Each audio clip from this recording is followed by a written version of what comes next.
आज भारत और बांग्लादेश के रिश्ते बुरे दौर में हैं। सवाल ये है कि क्या ये झगड़ा सिर्फ भारत और बांग्लादेश तक सीमित है? नहीं, यहाँ पर तुर्की ने भी मौका भांप लिया, क्योंकि तुर्की का राष्ट्रपति एर्दोगान हमेशा खुद को मुस्लिम दुनिया का लीडर और खलीफा साबित करने की कोशिश करता रहा है। अब तुर्की को मौका मिल गया है बदला लेने का। रिपोर्ट्स के मुताबिक तुर्की बांग्लादेश को मिलिट्री एड पैकेज देने जा रहा है, और ये कोई मामूली हथियार नहीं बल्कि multi barrel rocket launchers, howitzer तोपें और कई घातक हथियार बांग्लादेश को मिलने वाले हैं। इनकी रेंज तोपों के मुकाबले 5 से 10 गुना ज्यादा होती है। ये रॉकेट लॉन्चर्स एक साथ दर्जनों मिसाइलें दाग सकते हैं, और ये सब कुछ फ्री में दिया जाएगा। क्यों? क्योंकि तुर्की को भारत को जवाब देना है, और बांग्लादेश इसके लिए परफेक्ट लोकेशन है। पिछले 4 से 5 सालों में तुर्की ने कश्मीर मुद्दे को लेकर भारत के खिलाफ कई बार बयानबाजी की। यूनाइटेड नेशंस में तो एक बार पाकिस्तान से भी ज्यादा कश्मीर का मुद्दा तुर्की ने उठाया था।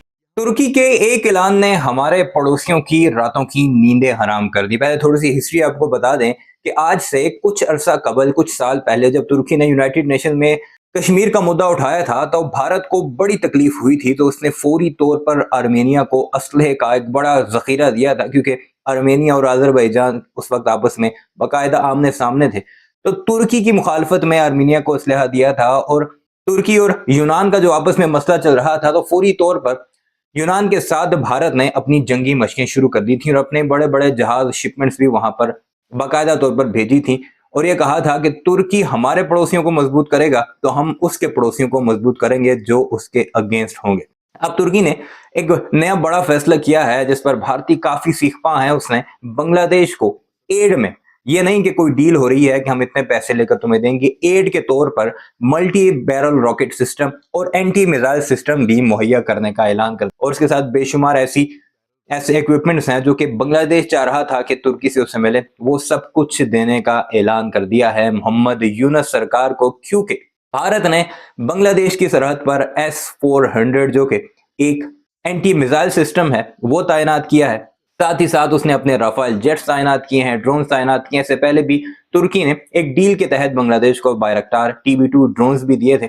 अब ये एड के तौर पर जो सामान आ रहा है इसने भारतीयों को काफी सीखपा कर दिया है। क्या कुछ चल रहा है भारत के मीडिया में, इस सब को लेकर तफसीलात आपको उन्हीं की जुबानी सुनाते हैं, ताकि भारतीयों की चीखें सुनकर आप जरूर महसूस हो सके। वीडियो पर आगे बढ़ने से पहले गुजारिश है, चैनल को सब्सक्राइब नहीं किया जरूर कर लीजिए। कमेंट सेक्शन में इस बारे में अपनी राय का इजहार भी जरूर कीजिएगा। आज भारत और बांग्लादेश के रिश्ते बुरे दौर में हैं, जहां भारत ने बांग्लादेश की 3,446 करोड़ रुपए की ट्रांसशिपमेंट फैसिलिटी रोक दी है, जिससे बांग्लादेश को अरबों डॉलर का नुकसान हो रहा है। उधर बांग्लादेश की नई यूनुस सरकार आए दिन भारत विरोधी बयान दे रही है। अब सवाल ये है कि क्या ये झगड़ा सिर्फ भारत और बांग्लादेश तक सीमित है? नहीं, यहाँ पर तुर्की ने भी मौका भांप लिया, क्योंकि तुर्की का राष्ट्रपति एर्दोगान हमेशा खुद को मुस्लिम दुनिया का लीडर और खलीफा साबित करने की कोशिश करता रहा है। पिछले 4 से 5 सालों में तुर्की ने कश्मीर मुद्दे को लेकर भारत के खिलाफ कई बार बयानबाजी की। यूनाइटेड नेशंस में तो एक बार पाकिस्तान से भी ज्यादा कश्मीर का मुद्दा तुर्की ने उठाया था। भारत को ये बात बिल्कुल पसंद नहीं आई। भारत ने जवाबी रणनीति बनाई। तुर्की के पड़ोसी आर्मेनिया को हथियार दिए, ग्रीस के साथ सैन्य युद्धाभ्यास किया, भारतीय नौसेना ने वहां तक अपने जहाज भी भेजे। ये साफ संकेत था कि अगर तुर्की कश्मीर पर हमारे खिलाफ बोलेगा तो हम उसके पड़ोसियों को ताकतवर बनाएंगे। अब तुर्की को मौका मिल गया है बदला लेने का। रिपोर्ट्स के मुताबिक तुर्की बांग्लादेश को मिलिट्री एड पैकेज देने जा रहा है, और ये कोई मामूली हथियार नहीं बल्कि multi barrel rocket launchers, howitzer तोपें और कई घातक हथियार बांग्लादेश को मिलने वाले हैं। इनकी रेंज तोपों के मुकाबले 5 से 10 गुना ज्यादा होती है। ये रॉकेट लॉन्चर्स एक साथ दर्जनों मिसाइलें दाग सकते हैं, और ये सब कुछ फ्री में दिया जाएगा। क्यों? क्योंकि तुर्की को भारत को जवाब देना है, और बांग्लादेश इसके लिए परफेक्ट लोकेशन है। भारत के लिए असली खतरा तुर्की से नहीं बल्कि बांग्लादेश के उस हिस्से से है जो भारत विरोधी सोच रखने लगा है। बांग्लादेश की सेना का एक धड़ा खासकर नई सरकार के साथ भारत के खिलाफ युद्ध की तैयारी कर रहा है। सूत्रों के मुताबिक फ्यूचर में 15 से 20 साल बाद भारत के खिलाफ एक संभावित युद्ध की प्लानिंग की बात कही जा रही है, जिसमें खासकर नॉर्थ ईस्ट इंडिया को टारगेट करने की प्लानिंग है। वैसे अगर आप देखें तो बांग्लादेश की सेना का 80 से 85% हिस्सा भारत समर्थक रहा है, चाहे सरकार कोई भी रही हो। 2000 में जब खालिदा जिया की सरकार आई थी, वो बहुत ज्यादा एंटी इंडिया थी, लेकिन फिर भी बांग्लादेश भारत के लिए कभी सीधा सैन्य खतरा नहीं बना। मगर इस बार हालात अलग हैं। यूनुस सरकार और सेना का एक खास धड़ा भारत के खिलाफ कट्टरपंथी संगठनों को सपोर्ट कर रहा है। साथ ही साथ सेना को भारत के खिलाफ सैन्य रूप से तैयार कर रहा है।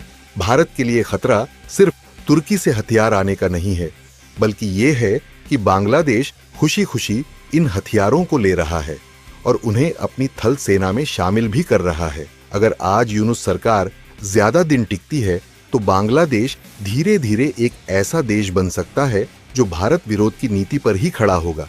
और अगर भविष्य में फिर कभी भारत समर्थक सरकार भी आ जाए, तब भी सैन्य ताकत और हथियार कट्टरपंथी धड़े के पास होंगे, जो भारत के लिए लॉन्ग टर्म सिक्योरिटी थ्रेट बनेगा।